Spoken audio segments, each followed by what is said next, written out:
So what is the minimum retirement age? Depends on who you ask, but is there really a minimum retirement age? Do you have to have a minimum? Well, I'm going to answer that in the video, whether you're talking about Social Security or even just your own life. All right, so you're probably wondering, what's that minimum retirement age? You might be talking about Social Security, I don't know. Maybe you're even wondering just what's possible for yourself. Here's the great thing, is there does not have to be a minimum retirement age. What if you could retire in your 30s, 40s? Could even be your 20s. What about your 50s? Definitely before your 70s or your 80s, right? That is definitely possible, and I want to dig in how you can not just do it with Social Security, but you can even do it sooner where you don't even give a crap about Social Security. So tune in to find out that answer.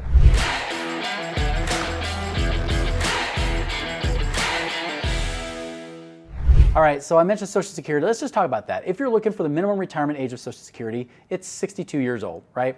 That's when you can get the minimum benefits. Now, you'll hear everybody tell you, don't take that income, right? Wait, delay it. Maybe delay it till 65 or 67, right? 67 is full retirement age for Social Security, and the longer you wait, the bigger the income.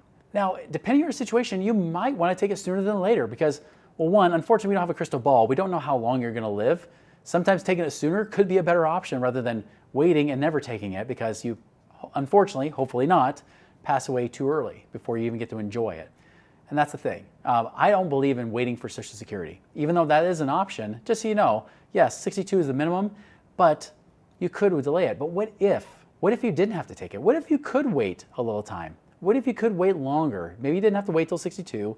And yes, 62, having that extra income could be used to generate more passive income too. I've had clients do that. But what if you could wait till 67 because you have enough passive income to cover your expenses even before the age of 62?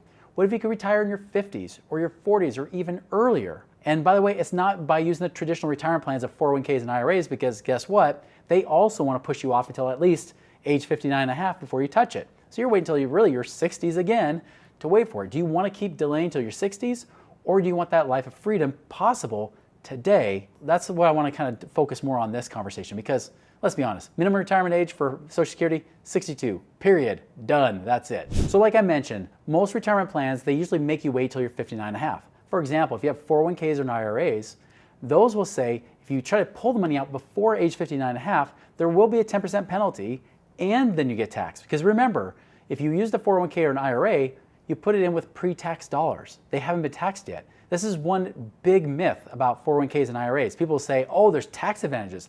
There are zero tax advantages to those traditional retirement accounts of 401ks and IRAs. Zero, because you still have to pay taxes someday. Some people call it deferred tax. I call it deferred income. All they're doing is like not claiming the income today in hopes that maybe you'll be in a lower tax bracket tomorrow. Here's the problem, guys. Do you really think out of the 110 years we're in one of the lowest tax brackets right now, do you really think that taxes are going to go down in the future? Now, I'm not saying it's not possible, but if I were betting, man, if I were playing the odds, I would bet that in 10, 20 plus years from now, taxes could be a lot higher, especially because the country's debt is running up so fast, they can't even pay the interest. It's accumulating faster than they can even pay on it. That's scary, guys. That's a huge scary thing, and it should be for you too, because where are they going to get that money? Guess what?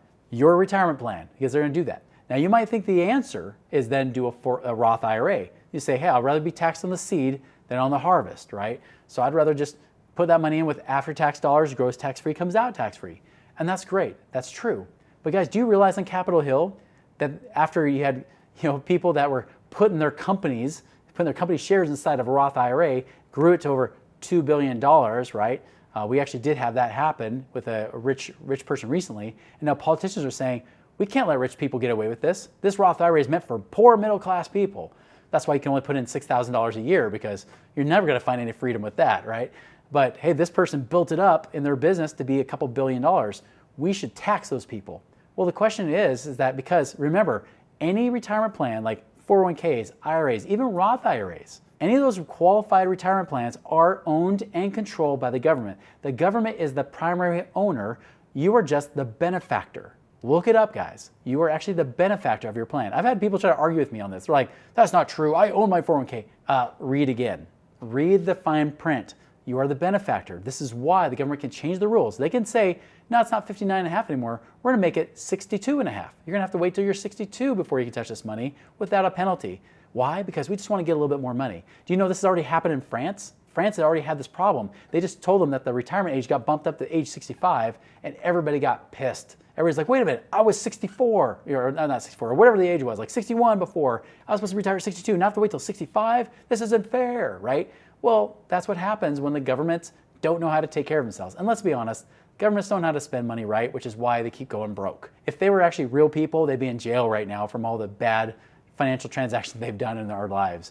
But, that's the thing. We got to do it. It's what we have to deal with. So I personally don't like to keep my money in those kind of plans because I don't want them to dictate when I can touch my money and how often I have to do it. By the way, the 72.5 rule saying even if you don't need the money in retirement, they still make you pull it out. And if you don't pull it out at age 72.5, whatever you were supposed to pull out that year, they actually penalize you 50% of the money you should have pulled out. So they penalize you. Even if you didn't pull the money out, you lose that money. It goes to them instead of to you. So just be aware, there's all these little rules and gotchas that they got in those plans. They're not always the best thing. So are there alternatives to that? Yes, there are.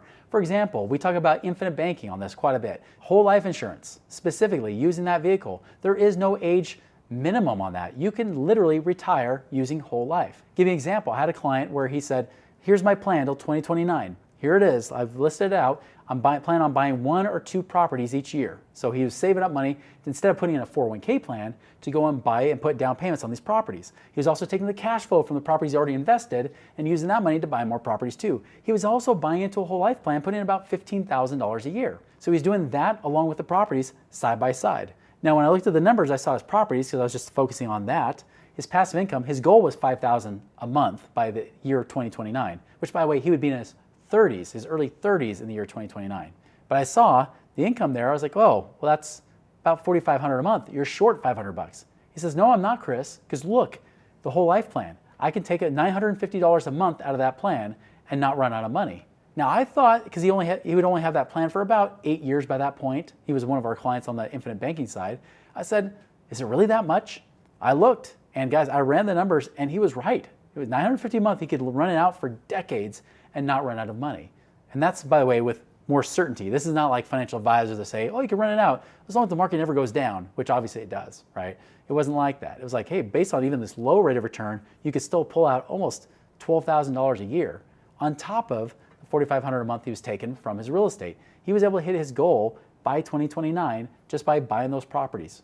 That, guys, that's one of the cool things, that you could actually get there faster. The thing that woke me up from being a financial advisor to being financially free. By the way, being a financial advisor does not equal financial freedom, just so you're aware. Those two do not equal each other. In fact, usually it's the opposite. And that's what happened with me. In 2006, I quit being a financial advisor because I realized that they couldn't even retire. Financial advisors couldn't retire, nor could any of our clients be really, truly comfortable in retirement. So I went down the real estate investing path. And when I realized it was about the passive income coming in, not about accumulating my money, but getting the passive income, that's when my whole world opened up. That's when I realized, like, wait a minute, $100,000, if I make a 12% return or 1% a month, that's $1,000 a month versus $100,000 in the traditional retirement plan, pull out 3%, it's like $3,000 a year, right? That's like $250 a month. And then in most cases, you pay taxes on it $250 a month. It's not even worth trying to retire on $100,000, right? And so I started to get my money working harder for me. And the next thing I know, I only needed about $4,000 a month to live on. But I got it to the point where I was able to live and retire when I was 28, almost 29 years old. All because my money worked harder for me. I was focusing on passive income, not just accumulating money. And so my minimum retirement age, even though I was hoping and praying to accumulate enough in mutual funds to do it by the time I was in my 40s, and I thought I'd have to get to $2 million, I realized I could have a few $100,000 working harder for me and I could get there faster. That blew my mind. I didn't even think that was even possible. And that's what I've been teaching people ever since, is that you can kind of wake up to that, right? There's ways to do that. I mentioned that, I've got one client right now that he works in Hollywood. The guy works hard. He's a set designer there in Hollywood. What happens during 2020? They shut down Hollywood, right? For like half the year. What happens in 2023? Writer strikes and stuff. They shut down Hollywood. The great thing is that even though they kept shutting him down, because he started buying and doing these investments in 2019, right? He had enough passive income to still cover most of his expenses. Yeah, he's not quite at 100%. He's not quite there yet. And even with these little hiccups, it's slowed him down. But still, guys, he's built it up to where he's built over $3,500, almost now $4,000 a month. His goal is to get to $5,000 a month. He's just $1,000 a month away. And he's actually got the potential and situation to do that in the next 2 years. That's huge for him.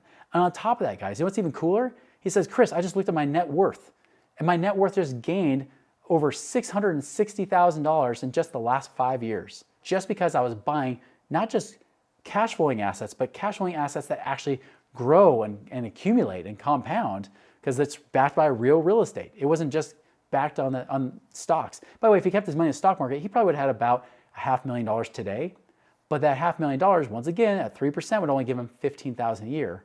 But right now, guys, he's making over $45,000 a year, not $15,000, but over $45,000 a year with tax advantages, all because he's able to do that. This allowed him freedom. So when anytime Hollywood shut down, he wasn't chasing after the next job that he was desperate for. Even if he knew it would be horrible hours and horrible working conditions, he wouldn't do that. He knew he had time and he could focus on getting the right jobs that were best for him and his family. It's no different for you. Can you have a minimum retirement age? I mean, the truth is no, you don't have to. It's about what can you do? How can you get your money working harder for you so you don't have to work so hard for it? That's what I call it being work optional. You work because you want to, not because you have to. And as a result, you have freedom and you buy your time back. You get that ability to be with those that you love now. We don't know how many days we have left on this planet. Let's be honest. We don't know how long we're going to live. I hope we all live long, fruitful lives. But the truth is that our life could be cut short at any moment. Do you want to always keep delaying and sacrificing, say, well, someday, once I have this much money, then I'll do this. Once I have enough money coming in, then we'll take that family trip. Even though my kids might be moved out and have families of their own, they're too busy to spend that time with me. It'd be like Cats in the Cradle, singing that song, you're crying your eyes out because you realize you're the guy in that song, you were the dad that didn't spend time until it was too late. What if you don't live that long? What if something's cut short? Guys, I've had 5 friends die in plane accidents. This is why I don't fly private planes, by the way. But 5 friends have died in those accidents. The oldest one was like about 50. The youngest one was 24 years old. We don't know how long we have on this planet, but we can do something right now. The decision you have to make is, what can I do in my life right now to make a difference? And what you can do right now is go to moneyripples.com, try the passive income calculator. If you can get at least $15,000 of passive income that you think you create in the next 12 months based on the numbers you put in, then we need to be talking, because there is something we could be doing right now to make an impact in your life, buying your time and your life back so you don't have to worry about what your minimum retirement age with Social Security. You can actually retire sooner rather than later. You can retire while you're young and even retire rich potentially, versus waiting till your 60s to live on a meager budget because you're hoping that Social Security is still around in the future, which it may or may not be. You can take control of your life today, but that's up to you. Go to moneyripples.com right now.